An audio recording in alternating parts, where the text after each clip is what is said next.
सो tiger king का पहला जो आरटीसी आता है वो आता है, even the Stuka bomber will not throw me off track.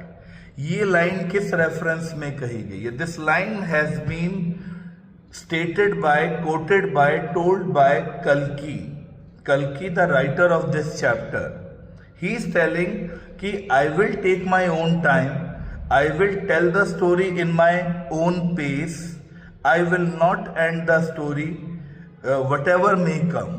Means because the story is very interesting. In the first part of the story, the reader would like to know the end of it. So if you want to end of it, if you want to know the end of the story, you need to sit with me, you need to enjoy with me. No matter मेरे सामने German bomber planes भी आ जाएं, स्तूका bombers, तो भी मैं नहीं रुकूंगा। I will tell the story the way I want to tell, I will describe the story the way I want to describe. You cannot take me, you can not get me off track. आप मुझे जल्दी में कहानी खत्म करने के लिए नहीं बोल सकते। तो ये उस सेंस में ये लाइन का मीनिंग है। अगला आरटीसी जो आता है ये most most most important RTC है और ये बोर्ड में बहुत बार आया हुआ है। ये बोर्ड में बहुत बार आया हुआ है ये वाला RTC. And RTC is rather like the bulletin issued by the war office then facts. What is described as bulletin issued by the war office then fact? किसकी बात हो रही है यहाँ पे? ये वॉर ऑफिस के बुलेटिन से टाइगर किंग में ऐसी कौन सी चीज आ गई? Yes, answer is this. Sometime war office ऐसे ऐसे ऑर्डर्स इशू कर देता है जिन पर we are not able to believe. They are, you can say, incredible kind of, unbelievable kind of orders. Like the moment, अगर हम पहला चैप्टर देखें, लास्ट लेसन में जर्मन वॉर ऑफिस से ऑर्डर आया that from tomorrow onwards German will be banned and French will be taught in the schools of Alsace and Lorraine. Will the people of Alsace and Lorraine were they able to digest this news? Were they able to get this news? Were they able to handle this news? No, they were not able to believe on this statement कि कोई ऐसा कैसे कर सकता है। ऐसे ही the speaking of a 10 days old Tiger King, 10 दिन के टाइगर किंग की का बातें करना, उसका नॉट ओनली बातें करना 10 days old एक बच्चे का, इन्फेंट का, but raising important questions about life and death. वो जिंदगी और मौत के बारे में इंपॉर्टेंट क्वेश्चंस रेज कर रहा है। It was like, this incident was like the bulletin issued by the war office. It was like the bulletin issued by the war office, जिनमें फैक्ट्स कम होते हैं, रूमर्स ज्यादा होते हैं। यहां पर भी इस बात को देखें तो ये फैक्चुअल कम और रूमर ज्यादा लग रहा था। Next RTC, you may even kill a cow in self defence. ये स्टेटमेंट कहां से आई? When Tiger King decided to kill 100 tigers, at that time Dewan ने उसे रोकने की कोशिश करी कि sir this is really not done. 100 tiger, 100 innocent tiger, killing them means destroying environmental balance and all. You should not fall into this trap. ये आपको नहीं करना चाहिए। Then he made this statement that self defense में तो in our scriptures, in our religious book it is written that in self defense you may even kill a cow which is considered to be a very pious animal in Hindu religion, जिसके मारने का कोई penance करा ही नहीं जा सकता। अगर आपके हाथ से गाय मर जाती है तो आप उसका पश्चाताप कर ही नहीं सकते हैं, मतलब आप हो गए नरक के भागी, आपको नरक मिलेगा। इट्स लाइक दिस कह रहे। लेकिन उन्हीं स्क्रिप्चर्स में ये लिखा है कि if it is about your life, अगर सेल्फ डिफेंस की बात है तो even killing a cow is justified. And here I am तो not at all killing cows, I am तो killing tigers for my self defence. मैं तो self defence में टाइगर्स मार रहा हूं, so there is no harm done. इसमें कोई हार्म डन नहीं हो रहा, कोई no harm done. Basically I am not doing anything wrong. So to justify his act of killing tigers, here Tiger King is giving this line from the scripture that you may even kill a cow in self defense. अगर ये line आ जाती है आप इसे as it is follow करेंगे। अगला RTC बार बार board में आता है, बहुत बार आया ये आरटीसी बोर्ड में। It was a celebration time for all the tigers inhabiting Pratibandapuram. Was it really a celebration time? Was it really a time of enjoyment for the tiger, or there is some irony in this statement? Undoubtedly, this line contains an irony. Tiger King prohibited killing of tiger in his kingdom by anyone except himself.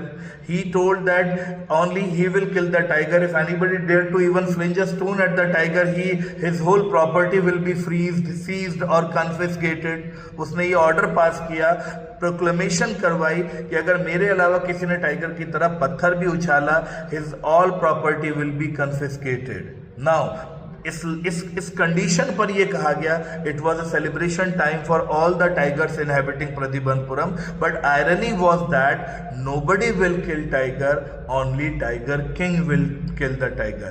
It was not at all a celebration time for the tigers of Pratibandhpuram, because at the end of the day they will be killed by Tiger King. And में उन्हें tiger king के हाथों मरना तो है ही है. तो that's why there is an irony in this statement. Tiger king से एक और आरटीसी आता है, then our state too will fall a prey to Indian National Congress. Then our state will too fall a prey to Indian National Congress. In which reference Congress has been discussed over here. When in the village, in the jungles of the village, Tiger King had spent a lot of time in hope that he will get a tiger, the final 100th tiger to kill. The tiger which was promised by the villagers, that in our village there is a tiger which is roaming and killing our pet animals. So the Tiger King in the beginning you can say exempted the village for 3 years of tax. 3 साल का tax उनका माफ कर दिया गया था, लेकिन जब कई महीने तक जंगल में पड़े रहने के बाद भी उसे टाइगर नहीं मिला, he called Dewan and he told Dewan to cancel the old order and he told him to double the tax from the ongoing year only. इसी साल से these villagers will pay the double tax. Why? Because they have lied to me at that juncture, at that point of time. Diwan told, sir, don't do this, ऐसा मत करिए, the people will revolt against you, लोग आपके against revolt करेंगे, and our kingdom will also come in the hand of Indian National Congress. लोग अगर revolt करेंगे तो ये मोनार्की चली जाएगी, ये किंगशिप चली जाएगी, सब चला जाएगा, डेमोक्रेसी आ जाएगी, कांग्रेस कब्जा कर लेगी आपके इस किंगडम पर. तो in that sense Indian National Congress has been described over here. Last RTC tiger king का आता है, if he quoted such a low price to Maharaja he will be punished under the rule of emergency. ये स्टेटमेंट कहां से ली गई है? जब लास्ट में अपने बेटे का 3rd बर्थडे सेलिब्रेट करने के लिए tiger king went to his kingdom and searched some gift for his son. He was not able to find any gift anywhere. Finally, he came to a carpenter shop. There he liked a wooden tiger. Point is this कि the wooden tiger was crafted by an unskilled carpenter. It was a worst case of means artisanship. बहुत ही बेकार सा वो tiger था. But problem was that the real price of that tiger was 2 पैसे. 2 पैसे की उसकी कॉस्ट थी. 2 पैसे, 2 आना, 2 आना, 2 आना एंड देन 4 आना. 4 आना होता है 25 पैसे, 8 आना होता है 50 पैसे, 16 आने से बनता था 1 रुपया. तो देखिए 1 रुपये का भी वो 1/4 हिस्सा है. दैट इज 2 आना, 1/3 यू कैन से 1/4. तो 2 आने की उस टाइगर की उसकी कीमत थी. But now see the fear of the king in the heart of the people, that the person is scared to tell the right price to the king because that is a low price. अब वो राजा की choice को इतनी कम कीमत का कैसे बता सकता है? राजा इमरजेंसी का कोई भी रूल लगाकर मेरा फेक एनकाउंटर करवा देगा, मुझे मार देगा अभी के अभी अगर मैंने राजा की चॉइस इतनी सस्ती बता दी. सो देयर ही सेइंग कि such a low price to Maharaja, he will be punished under the rule of emergency. That's why he quoted, Maharaj this is a masterpiece, this is a beautiful artefact, ये बहुत ही शानदार चीज है. It will cost you 300 rupees. 1000 time ज्यादा rate बढ़ाकर बताया उसने उस टाइगर के, it will cost you 300 rupees. तो वहां से ये लाइन ली गई है कि if he quoted such a low price to Maharaja he will be punished under the rule of emergency. So these are the RTCs which come from Tiger King.